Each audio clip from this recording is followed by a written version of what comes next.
অবশেষে আলম হাসান বাবা হতে চলছে এবং আলম হাসানের স্ত্রী মুক্তা মা হতে চলছে। অবশেষে মুক্তার স্বপ্ন সত্যিই হয়ে গেল, কারণ মুক্তার এটা একটা স্বপ্ন ছিল। এটা অনেক বড় একটা ড্রিম ছিল, আর এই ড্রিমের পেছনে অনেক বড় একটা কাহিনীও রয়েছে। আর এজন্যই বলেছি যে মুক্তার স্বপ্ন সত্যি হতে চলছে, কারণ এর আগে মুক্তার যে বিয়ে ছিল সেখানে মুক্তা বারবার তার হাজব্যান্ডকে বলেছে সে মা হতে চায়, কিন্তু মুক্তার হাজব্যান্ড তাকে মা হতে দেয়নি, যার কারণেই কিন্তু মুক্তা তার প্রথম হাজব্যান্ডকে ছেড়ে দেয় এবং পরবর্তীতে আলম হাসানের সাথে মুক্তার বিয়ে হয়। এবং এখানেও মুক্তার টার্গেট ছিল যে সে সংসার করবে এবং সে মা হবে।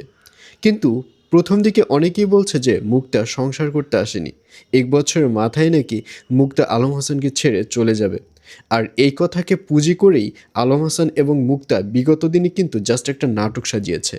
বিগত দিনে আপনারা দেখতে পেরেছেন যে আলম হাসান এবং মুক্তার মধ্যে তুমুল বাজাবাজি, তুমুল ঝামেলা, এবং সেখানে আলম হাসানের স্ত্রী মুক্তা যে যে টপিকগুলো, অর্থাৎ আলম হাসানের যে যে খারাপ দিক বলেছিল, এই সব খারাপ দিক কিন্তু পাবলিকরাই এর আগে বলে দিয়েছে। আর এজন্যই ভিউজ কামানোর জন্য আলম হাসান এবং আলম হাসানের ওয়াইফ মুক্তা এই ধরনের একটি নাটক সাজিয়েছে। অর্থাৎ মানুষ তো আগেই বলেছিল যে তারা ছেড়ে যাবে, আর এজন্যই তারা ছেড়ে যাওয়ার একটা নাটক সাজিয়েছে, যাতে করে পাবলিক তাদের ভিডিওগুলো অনেক বেশি যাতে দেখে এবং তারা যেন বেশি বেশি ডলার কামাতে পারে।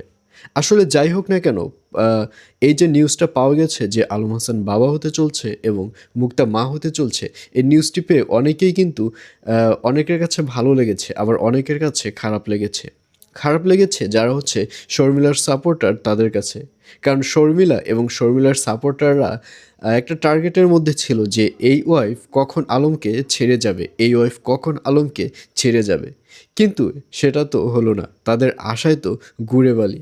যার কারণে শর্মিলার যে ফ্যান ফলোয়াররা রয়েছে এবং শর্মিলার যে লোকজন রয়েছে, এরা কিন্তু আলম যখন মুক্তাকে প্রথম বিয়ে করে তখনই কিন্তু মুক্তার যে ভিডিও রয়েছে, মুক্তার আগে যে কাজকর্ম করত, আগে মুক্তা কি করত এবং আলম কি করত, আলম আগের কি কাজকর্ম করত, আলম কিভাবে মুক্তাকে নিয়ে এসেছে, এই বিভিন্ন টপিক নিয়ে তারা কিন্তু অনেক পোস্ট করেছে, অনেক ভিডিও রিলিজ করেছে।